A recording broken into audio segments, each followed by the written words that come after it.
मैं प्रारब्ध बदलना चाहता था मित्र, किंतु दुर्भाग्य, समय प्रबल है। तुम्हारे वचनों के कारण, श्रापों के कारण और पापों के कारण इस वर्तमान स्थिति में आना ही पड़ा कर्ण। वचन और श्राप, इन दोनों का बोझ मैं समझता हूं, परंतु पाप, मैंने कौन सा पाप किया माधव? परिवर्तन की चाह रखना, क्या ये पाप है? अपने गुरु के विश्राम को भंग ना करना, क्या ये पाप है? अपने मित्र की सहायता करना, जिसने सदैव मुझे सहारा दिया, क्या ये पाप है?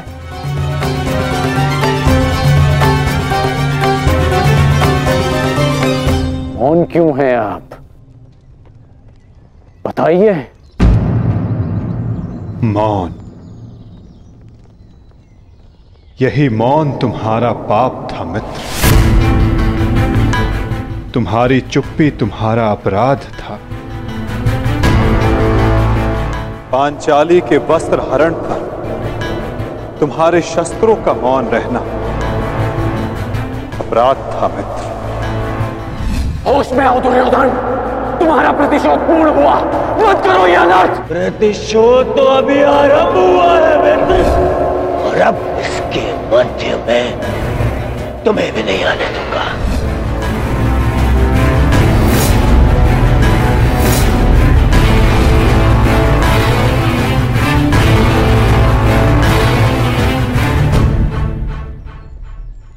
मनुष्यों से भूल होती है, स्वाभाविक है। पांडवों से भी हुई, किंतु वो मौन नहीं रहे। पांडुपुत्र भीम, यह प्रतिज्ञा लेता हूं, पर यही जंगल तोड़कर तुम्हारा प्राण ले लूंगा दुर्योधन। आज्ञा दीजिए भ्राताश्री, हम इनका सर्वनाश कर देंगे। हाँ ज्येष्ठ, क्या तो हमारे प्राण ले लीजिए, जब हमें इनके प्राण लेने की आज्ञा दीजिए।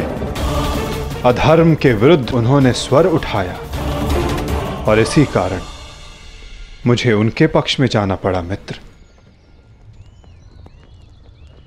और तुम मौन रहे, इसलिए मैं तुम्हारा साथ नहीं दे सका मित्र। संसार को दुष्ट आत्माओं के उपद्रव ने जितनी हानि नहीं पहुंचाई, उससे कहीं अधिक हानि महात्माओं के मौन ने पहुंचाई है मित्र।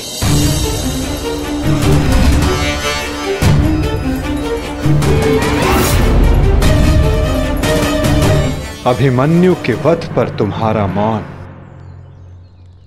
पाप था मित्र।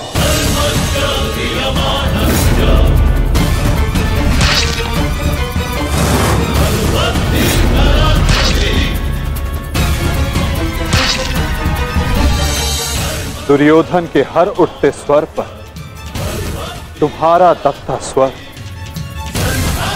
अन्याय था। स्वप्न केवल ऊंचा और शुभ होना महत्वपूर्ण नहीं होता मित्र, उस स्वप्न को पूर्ण करने का मार्ग भी शुभ होना चाहिए। परिवर्तन की चाह में तुम अधर्म का हाथ थाम बैठे मित्र, ये तुम्हारा अपराध था। अपनी प्रतिज्ञा पूर्ण करने के लिए तुम दुर्योधन को मित्रता का वचन दे बैठे मित्र, ये तुम्हारा अपराध था। अमृत पाने की यात्रा तुमने विषधर के कंधों पर बैठकर की मित्र, ये तुम्हारा अपराध था।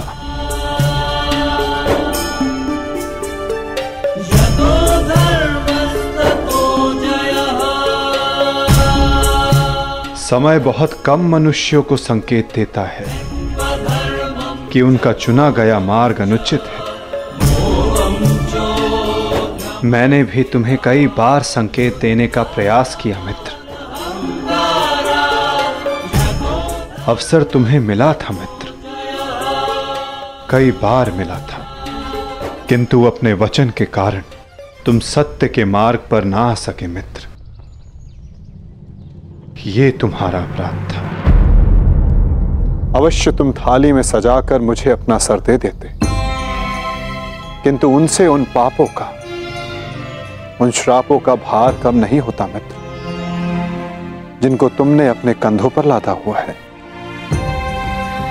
हम सब अपने चैनों का उत्पाद होते हैं मित्र। हमारे चैन ही हमारा प्रारब्ध निश्चित करते हैं, और आज इस पल का निश्चय तुम्हारे चैन ने किया है।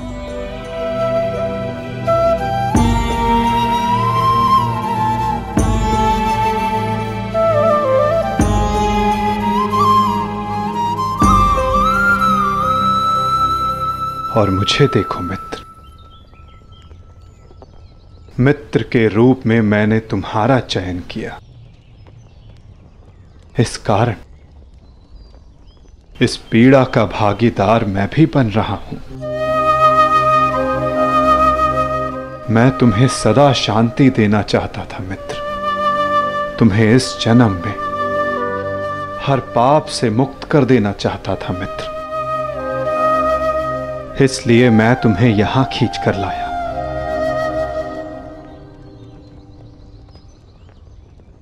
मुक्त हो जाओ मित्र, मुक्त हो जाओ कर्ण।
आपने उचित कहा है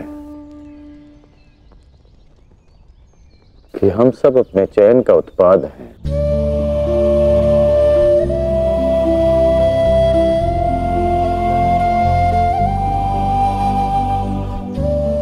मेरा ये घाव भी मेरे चयन का परिणाम था। उसे आपने ले लिया माता, परंतु ये अवश्य किसी और के हिस्से में पीड़ा गई होगी।